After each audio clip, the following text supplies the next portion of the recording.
Hello and welcome to our first investment strategy update of 2025. The US economy and politics remain in the global driving seat. High-octane US growth still dominates the world's financial markets, which are now likely to be further boosted by the new administration's policies. As Donald Trump takes office, US growth remains consumption-driven, with spending fueled by wage growth. The labor market is healthy and wage growth consistent with inflation close to the Federal Reserve's target. We do not see yet any signs that this cycle is coming to an end.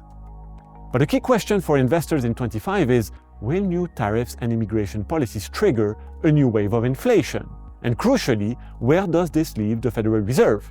Well, we believe this inflation will continue until tariffs start to bite towards year-end. Strong US growth means that the Fed will need to keep interest rates higher than other major central banks. We anticipate a much slower pace of easing this year, with only 2 cuts and a terminal rate of around 4%.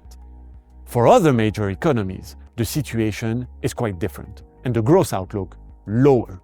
The European Central Bank and the Bank of England will need to cut interest rates much more, creating divergences around mid-year as the Federal Reserve keeps rates higher. For Europe, central bank support is absolutely essential, given threats to growth, although we see limited recession risks.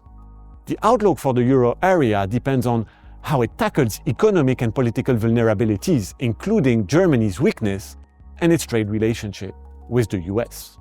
In China, stimulus efforts look aimed at offsetting any new US tariffs, but more support is necessary to keep stabilizing the property market and to resurrect consumer confidence. The economy would also benefit from extra liquidity, and China's authorities may tolerate some currency depreciation if its exports deteriorate. Growth in Japan remains positive, with a tight labor market and solid wage growth. Inflation is likely to stay above target, suggesting further interest rate hikes by the Bank of Japan. Globally, we see growth expanding thanks to the strong US economy. With interest rates high in the US, we need to watch how sectors such as manufacturing and trade perform. Geopolitics and potential tensions in US public debt are other major risks we monitor. So what does this all mean for portfolios? Well, the year started with market jitters as US yields rose to reflect concerns about overheating, interest rates, and America's debt.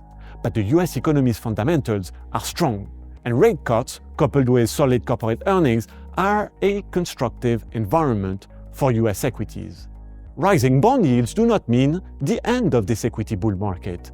The US is not on the verge of recession, the Fed is not about to hike interest rates, and inflation is relatively close to target. This is why we keep our global portfolio risk exposure above strategic levels. As long as US bond yields rise because economic growth is resilient, stock markets can keep performing.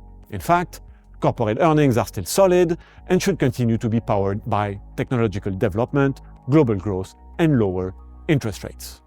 We remain overweight equities with a preference for US and Japanese stocks. Reflecting our less positive expectations for the Eurozone economy, Europe stocks are our least favored market. We keep our fixed income allocations at strategic levels for now, favoring investment grade and high-yield corporate bonds, especially US high-yield credit. These assets offer better income and yield opportunities in comparison to government bonds. Within sovereigns, we prefer German bonds, which should outperform US treasuries.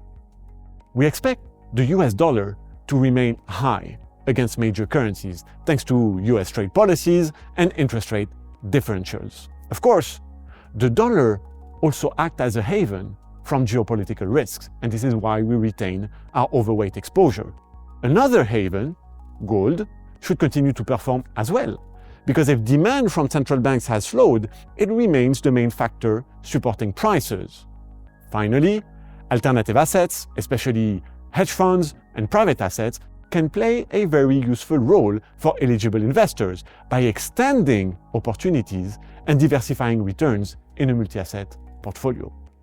With the new Trump administration, investors will have to brace for turbulent times, but with the right portfolio drivers in place, even a wild ride can prove rewarding for investors, and we remain quite vigilant.